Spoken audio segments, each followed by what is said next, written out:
So what is my thoughts about the Begode Master Pro when I've been riding with the Begode Master? Is it good? Is it bad? Should you purchase or should you avoid it? If you want to know everything about it, stay tuned until the end of the video. Hi everyone, Marcus here from madpack, and if you love UCs, PVs and everything that have a E of electricity, this is the place for you. And today we are going to talk about the Begode Master Pro that is being just released and what is my thoughts since I've been riding with the Begode Master. Let's talk about all the difference that you'll find in one and the other, what is the benefits, what is the disadvantage, and you can decide by yourself which one you want to go for. Obviously, if you are searching for a wheel that you want and you need to do a lot of miles, the Begode Master Pro definitely is going to be a better wheel for you, because on the Master Pro you are going to get the biggest battery that you have on the market, 4,800 watt hour.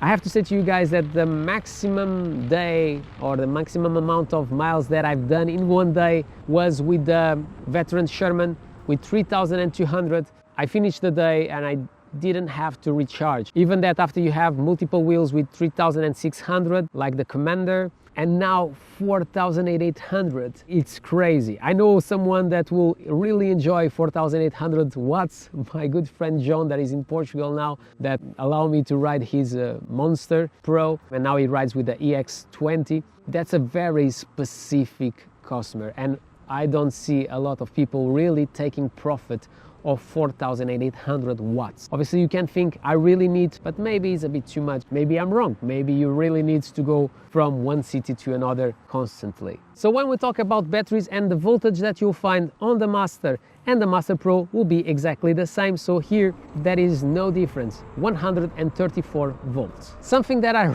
really don't get it, when we need to charge the Master or the Master Pro, even if you have 2,400 watts in one side and 4,800 in the other, you only have 3 amps. Whatever is your choice, it's going to take a long time to charge the Master Pro. So that's an extra money that you need to invest for a fast charger, at least 5 amps.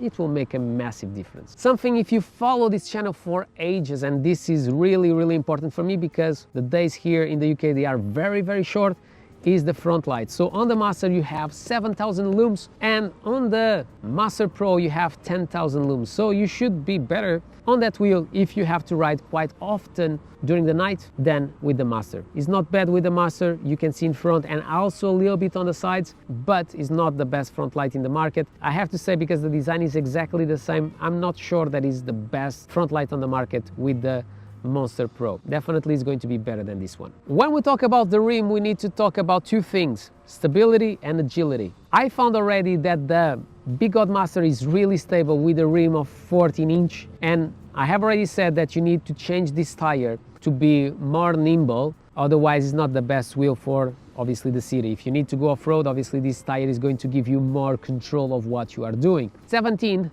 it's going to be hard, and if you want to really push that wheel, you definitely need to lean forward quite a bit. Even if you have the same voltage, 134, for sure to get to the same speeds that you get here, it takes a little bit longer. So have that in mind. That was, for example, a sensation that I didn't like it on the Monster Pro. I found it very boring, and I found that that wheel was specific to ride with the cars, the ones that are just passing behind me. If you ride like me, it's definitely not going to be the best, because that wheel just wants to go in a straight line very fast. That's how I see that wheel. The profile of the tire seems a bit thin, so that's a good thing. I hope that is as nimble as, for example, the Veteran Abrams, but it's also heavier than the Veteran Abrams, so not sure how it's going to be to maneuver on that one. When we talk about suspension, you are going to get 80 millimeters.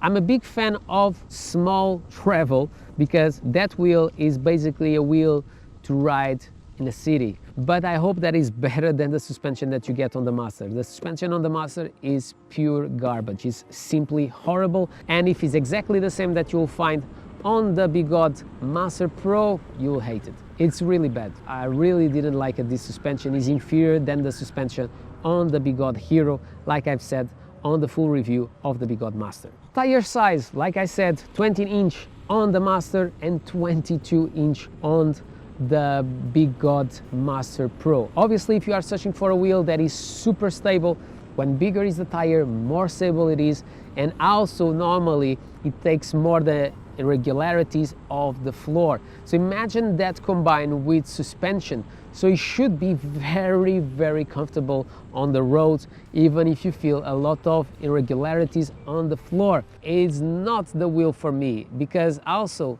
we need to talk about weight. And what is the weight? Oh my God, it's horrible just to think about it. 53.5 kilos. That is something that I really like on these massive wheels. To go up the stairs, I prefer than a smaller wheel. It's so easy just to push from the back. Just the first stair, second step, it's harder.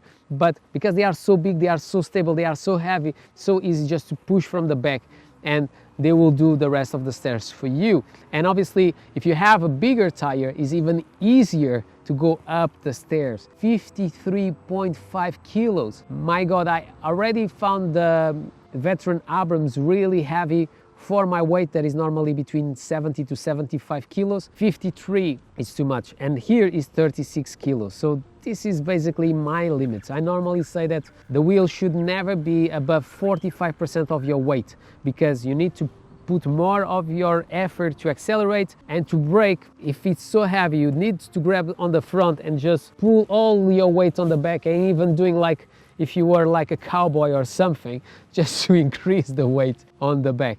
So nah, that's definitely something that I don't like whatsoever. And something that also is an improvement on the Begode T4 compared to the Master is also an improvement on the Begode Master Pro, is that you can change the heights of your pedals. So here you always have 220 millimeters. For me it's okay, but for example for my wife it was already slightly too high. And if you go to the Begode Master Pro, you can drop to 195 millimeters compared to the floor, up to 275. So you can be super high, and normally when higher you are, more nimble it can become, and that's definitely something that you want, because having the possibility to change the heights, it can completely change the ride of your wheel. Obviously the position where your leg sits on the wheel can make a big difference to have these pedals that you can change the heights of it. It's really heavy. For my riding style, I don't think that is the wheel for me. But like I said, if you have the same needs as John, my good friend that is now in Portugal, that is able to do 200 kilometers, 250 kilometers in one day, maybe it's for you. If you have any questions, leave in the comments below. My name is Marco, this is madpack. If you enjoyed this video, don't forget to subscribe to the channel. Comment below, smash a thumbs up, do whatever you want, but always with a smile on your face. And I hope to see you in the next one.